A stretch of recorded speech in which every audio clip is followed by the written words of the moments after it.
I was in the middle of eating a granola bar over my kitchen sink when my phone rang, and I almost didn't answer it, because the number was local but unfamiliar.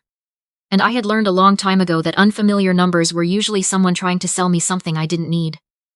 I answered anyway. The man on the other end introduced himself as Gerald Whitmore. No, wait, that's a name from the list. He introduced himself as a man I'd never spoken to before, and he said he was an estate attorney, and he said my aunt's name. And I put down the granola bar. My Aunt Cecilia had died 3 days earlier. I knew that. My mother had called me on a Tuesday morning, her voice flat in the way it got when she was managing herself carefully. And she told me Cecilia had passed in her sleep. A cardiac event, peaceful, at 71. I had cried in my car on the way to work. I had sat in the parking lot of the elementary school, where I worked as a reading specialist, and let myself cry for about 6 minutes. And then I had gone inside and spent the rest of the day, helping 8-year-olds sound out words they'd seen 100 times but couldn't hold on to yet. I had known my Aunt Cecilia my whole life. She was my father's older sister. She never married, never had children of her own, lived alone in a big house in Asheville, North Carolina, that she'd bought in the 90s when property there cost almost nothing. And she spent 40 years building a small regional accounting firm that she eventually sold for a number I didn't know and never thought to ask about. She grew tomatoes in raised beds behind her house. She kept a library with actual card catalog drawers she'd salvaged from a public library renovation. She always sent me books for my birthday and never once sent a gift card. She was the person who had believed I could be anything. The attorney's name was Martin Chu. He told me he'd been managing Cecilia's estate planning for the past 6 years. He told me he needed to meet with me in person. I asked if he could just tell me over the phone and he said, gently but firmly, that he really thought we should meet in person. I drove to Asheville that weekend. It's about 4 hours from where I live in Knoxville. I had called my mother to tell her I was going, and she had said, "What for?" in a way that I didn't know how to interpret, so I said I wanted to see Cecilia's house one more time before it was handled, and my mother said, and we got off the phone. Martin Chu's office was small and tidy, the kind of office where someone had made thoughtful choices about the bookshelves and the light. He offered me coffee. I took it even though I didn't particularly want it, because my hands needed something to hold. He told me that my Aunt Cecilia had left me everything. I set the coffee down. The estate included the house in Asheville, a rental property in Weaverville she'd owned for 12 years, a portfolio of investments she had built steadily and carefully over 4 decades, and the proceeds from the sale of her firm, which had been sitting in a trust she'd established for the sole purpose of passing it to me. The total value, Martin told me, was just under $28 million. I said, "I'm sorry?" He repeated it. He had a printed summary in a folder, which he slid across the desk to me. I looked at it. The numbers were in plain black type on white paper. They did not change when I looked away and looked back. I asked him if there was a mistake. He said there was no mistake. He said Cecilia had been very deliberate. She had revised her will twice in the last 6 years, each time with the same result, everything to me. Her reasoning, which she had documented in a letter she'd asked Martin to give me, was that she had watched me for 30 years and believed I would use what she left me the way it was meant to be used. Not hoarded, not squandered, but put to work in the world in a way that meant something. He gave me the letter. I didn't read it in his office. I folded it and put it in my coat pocket, and I sat very still for a moment, and then I asked what happened next. He walked me through the process. Probate in North Carolina. A timeline of several months. Nothing would transfer immediately. There were taxes to consider, paperwork to file, decisions to make about the properties. He had a team to help me. He gave me his card. He told me to take my time. I drove home in the kind of silence that feels loud. I should tell you something about my family first, because it matters. And because I want you to understand what I walked into. My father is the kind of person who has always believed that effort is for people who weren't born lucky, and since he was born into a family that had some money, not enormous money, but enough to cushion things, he has spent his life treating that cushion as a given. He went to a decent college on my grandparents' dime, started 2 businesses that failed in quick succession, and has spent the last 15 years in a kind of permanent semi-retirement that my mother enables by being very careful about what she tells him and what she doesn't. He's charming. He tells good stories at dinner parties. He has never, in my memory, apologized for anything. My brother Sutton is 29, 4 years younger than me, and he is my father in miniature. He has my father's ease and my father's assumption that things will work out, which they have, because my father has always stepped in when they didn't. Sutton works in real estate, not sales, development, the speculative kind, and he has twice needed significant infusions of cash to keep projects solvent. My father provided them. I was never told the exact amounts, but I knew they were large. My mother loves both of them in that particular way some women love difficult men. By bending herself to accommodate the shape of them. And then there was Cecilia, my father's sister, who had watched all of this from a distance with the particular patience of someone who has decided that the truth will eventually make itself known. She and my father had not been close for a long time. There had been a disagreement. The specifics I only partly understood. Sometime in my mid-20s, involving money my father had borrowed from Cecilia and not repaid. I knew about the loan because Cecilia had mentioned it to me once, carefully, not as a complaint but as a fact. She had lent my father $40,000 when his second business was collapsing. He had signed a promissory note. He had never made a single payment. Cecilia had never sued him. She had simply noted it. I think she noted a lot of things. I told my parents I was going to Asheville the following weekend. I told them before I went, not after, because I didn't think I could keep something this significant from them and look my mother in the eye on Sunday phone calls. I'm a bad liar. I've always been a bad liar. It's one of the things about myself I've never managed to be sorry about. I didn't tell them what the meeting was about. I said it was to handle some of Cecilia's affairs. Which was true. After I got back, I waited a week. I wanted to absorb what Martin had told me, to sit with it, to read Cecilia's letter. Which I did slowly twice, in bed on a Saturday morning with tea going cold on the nightstand. The letter was 3 pages. It was the most direct thing I'd ever read. She wrote about watching me choose a career that paid almost nothing because I believed it mattered. She wrote about a particular afternoon, years ago, when she'd come to visit and found me at my kitchen table, at 9:30 at night, making vocabulary flashcards for a student who was struggling, for free, on my own time. She said she had stood in the doorway and known. I cried for a long time after reading it, and then I called my mother. I told her what Cecilia had left me. I told her the number. I tried to keep my voice even. My mother was quiet for a long moment. Then she said, that's quite a surprise. She got off the phone quickly. 15 minutes later, my father called. He didn't say hello. He said, so Cecilia left you everything? Yes, I said. He was quiet for a moment. Then he said, Marin, you understand that isn't really fair. I want to pause here because I want to be accurate. He didn't yell. He didn't threaten. My father is too practiced for that. He used the word fair the way someone uses it when they want to imply that you are the one being unreasonable, that the situation itself is your fault, your doing, a symptom of your selfishness. He said that Cecilia had obviously not been thinking clearly. He said that she had been isolated and eccentric, and that people in that situation sometimes made decisions that weren't in the best interest of the family. He said he had been her brother for 71 years and that he had expected to be considered. He said Sutton had projects at a critical stage and that this kind of resource could change everything for him. I said, she considered you, she decided. He said, I need you to think very carefully about what you're going to do here. I said I was already thinking carefully. He hung up. Within 48 hours, my mother called and said she thought we should all sit down together. I agreed because I believed in sitting down together, in doing the hard thing face to face. We made a plan for the following Saturday, at my parents' house in Raleigh, 2.5 hours from Knoxville. I drove up on a Friday evening. Sutton was already there when I arrived. He hugged me in the way he hugs me when he wants something. A little longer than necessary. A little warmer than our usual. He called me sis, twice in the first 5 minutes. My mother made dinner. She made my favorite, which is chicken piccata, and I noticed it, and I understood what it meant, and I felt sad, in a way I didn't have the room for that weekend. We ate. We talked around it through the meal. My father talked about a golf trip he was planning.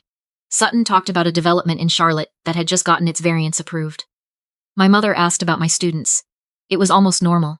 After dinner, we moved to the living room, and my father put down his glass, and it started. He had a number.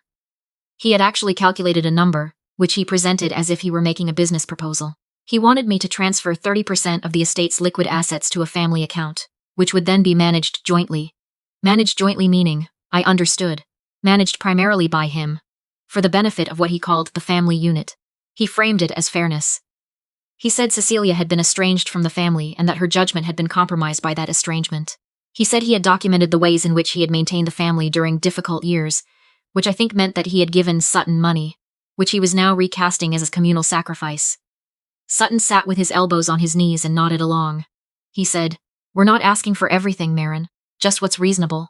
I said, Cecilia decided what was reasonable. My mother said, honey, I said, she spent 40 years building that. She made a choice. I didn't ask her to choose me, she did. My father's voice went very quiet, which is when he's most dangerous. He said, there's still the matter of the loan. I knew what he was doing.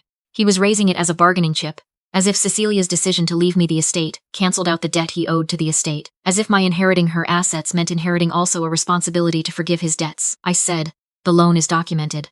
Martin has the promissory note. It becomes a claim against the estate, which means you owe the estate. which I now represent. He blinked. I said, I'm not saying that to be cruel. I'm saying it because it's accurate. My mother was crying quietly. Sutton had stopped nodding. I didn't sleep well that night. I lay in the guest room of the house I'd grown up in and looked at the ceiling and felt the particular exhaustion of having said true things in a room where people didn't want to hear them. I had not yelled. I had not threatened. I had not made anything worse than it already was. I had simply refused to pretend. In the morning, I was in the kitchen, making coffee when my mother came in. She sat at the kitchen table in her robe, hands wrapped around a mug, and she looked at me the way she used to look at me when I was small and had gotten in trouble for something my father disapproved of. Like, she was sorry, but also like being sorry wasn't going to be enough. She said, he's not wrong that this was a surprise. I said, it was a surprise to me too. She said, you could help them. I said, Mom, Cecilia left me this for a reason. I know what that reason is, she told me, and I'm going to try to honor it. My mother nodded slowly. She didn't push further. She is, at her core, a person who loves her children even when she doesn't know how to show it without also accommodating the men in her life. I understood that. I didn't have to like it. I drove home that afternoon. I did not transfer any money. What I did not expect was what happened 3 weeks later. I had started working with Martin to understand the estate, to take stock of what there was and what needed attention. The house in Asheville was occupied. Cecilia had let a family friend stay there temporarily, and Martin was managing the communication. The rental in Weaverville was tenanted. The investments were in accounts that were slowly transferring into the trust. I drove to Asheville on a Tuesday, because I had a student-free day, and because I wanted to see the house, to walk through it, to be in the rooms where Cecilia had lived. Martin had given me the code to the lockbox. I let myself in through the back door, the way I always had when I visited her, and I stood in the kitchen for a moment just breathing. Then I walked through to the study, where she kept the things that mattered most. The card catalog drawers full of index cards, her grandmother's writing desk, the shelf where she kept photographs in plain wooden frames. The bottom drawer of the desk was open. Not ajar, open, and empty. I knew what had been in that drawer. Cecilia's jewelry, not an enormous collection, but significant pieces. Her mother's engagement ring, a sapphire pendant her grandmother had brought from the Philippines, a pair of earrings that had been in the family for 3 generations. She had shown them to me once, carefully, one by one, telling me the story of each piece. She had told me she wanted me to have them. They were gone. I stood in the study for a long time. Then I called Martin. Martin called the police. A detective came and took a report. The lockbox code had been changed by the estate. Martin's office had set it up. But before the new code was in place, there was a gap of approximately 4 days, which Cecilia's family had held for years, would still have worked. My father had a key. I did not say this to the detective, not yet. I said I would need to review what was missing in full. The detective asked if there was security footage. I didn't know. I called Martin, who called the company that had installed Cecilia's home security system 10 years ago. It turned out there was a doorbell camera, and there was a side door camera, and the footage was cloud stored for 30 days. Martin got the footage. On day 3 of the 4-day window, at 11:17 in the morning, there was footage of a car pulling into the side driveway. The car was my father's. My father got out, used a key on the side door, entered the house, and emerged 17 minutes later carrying a bag. Martin sent the footage to the detective. 2 days later, the detective called my father. I did not know this until my mother called me, in tears, and told me that the detective had come to the house and that my father had been asked to return the jewelry or face charges. That the footage was clear, that he had no explanation that held up. He returned the jewelry, every piece, in a box through a third party, his attorney, handed back to Martin's office without a word. I sat with that for a long time. There is something uniquely painful about being proven right about someone you love. I had not wanted to be right. I had not wanted the footage to show what it showed. I had wanted it to be someone I didn't know, a stranger, a thing I could be angry about cleanly, without it also being grief. The promissory note became an active claim against my father as part of the estate settlement. Martin explained that because my father had signed the note and never paid, the $40,000 plus accrued interest, which, calculated at the modest rate written into the note over the years since, came to just over $61,000, was owed to the estate and would be collected. Not by me, by the process. It was already in motion. My father did not call me after the footage. He did not call me after the claim was filed. He has not called me since. I am not going to tell you that doesn't hurt, because it does. It hurts in the particular way that silence from a parent hurts, even when the silence is their choice. Even when they are the one who did the thing. My mother calls. Not often. She calls on Sunday evenings, the way she always has, and we talk for 12 or 15 minutes about small things, and neither of us brings up my father or the jewelry or the money. I think this is what she needs right now. I am trying to let her have it. Sutton has texted me twice. The first time, he said he was sorry for how things went at the house, and that he hoped we could move forward. The second time, he asked if I had thought any more about the family account idea. I did not respond to the second text. I am not sure what I want from Sutton yet. I'm leaving that question open. What I have done, in the months since the estate fully transferred, is this. I kept teaching. I took a leave of absence for 2 weeks, when everything was at its most overwhelming. And then I went back, because my kids were in the middle of a reading unit, and because being in that classroom, its industrial carpet and its slightly crooked alphabet banner and its smell of hand sanitizer and dry erase markers, is the thing that makes sense to me when other things don't. I bought the house in Asheville from the estate at fair market value, which meant I paid myself, in a sense, but which Martin said was the cleanest way to handle it legally. I have been there 3 weekends since. I have been sleeping in Cecilia's guest room, which has a view of the raised beds out back, now overgrown, which I have been slowly clearing. I am going to replant the tomatoes. New plants in the spring, not the same ones. That's not how it works. But new ones in the same beds she built, with the same southeast exposure she knew was right. I set up an educational fund through a community foundation in Buncombe County, which is where Asheville is, and designated it specifically for literacy programs in under-resourced elementary schools. Cecilia had grown up in Buncombe County. She had attended a public school there in the 60s that had, by the accounts she'd given me, very little. I thought she would have liked it. I also established a classroom materials grant through the school district where I work. Any teacher in the district can apply. It's small. I started it small on purpose, because I wanted to be able to manage it and to understand it before I scaled it. But it covers books, supplies, reading intervention materials, the things that teachers in underfunded buildings pay for themselves or do without. The first round of applications came in last month. I read every one. I do not think about the 28 million very often, which probably sounds strange but is true. It is there.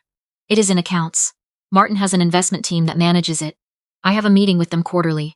I live in my apartment in Knoxville, which I like, and I drive a car that's 2 years old, and I spend my Friday evenings the way I always have, which is usually at the library or on the couch with a book I found at Cecilia's that I haven't read yet.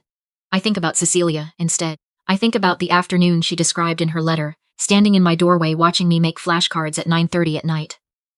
I think about what it means to be seen like that, truly seen, not for what you could produce or provide or contribute to someone else's story, but for who you are when you think no one is watching. I think she was watching for a long time. I think she saw everything. I keep her letter in my desk at school, in the top drawer, under some folders. I read it sometimes on the hard days. The days when a student has had a hard week at home, or when the budget cuts another aide, or when I sit in a meeting and feel very small in a system that doesn't always move the way it should. I read it and I remember what she knew about me, and I try to live up to what she knew. She wrote, near the end of the letter, "You have always understood that the real work is quiet, that the things that last are built slowly, with care, by people who don't need to be thanked." I folded that page the most carefully. The crease is the softest one. There are people who truly see you, not many, but they are out there, and some of them love you in ways that outlast them. In ways that show up in a folder across a desk on an ordinary afternoon. In ways that change the shape of your life, without asking anything back. I am still figuring out what I'm supposed to do with that. I think I'll be figuring it out for a long time. I think that's the point.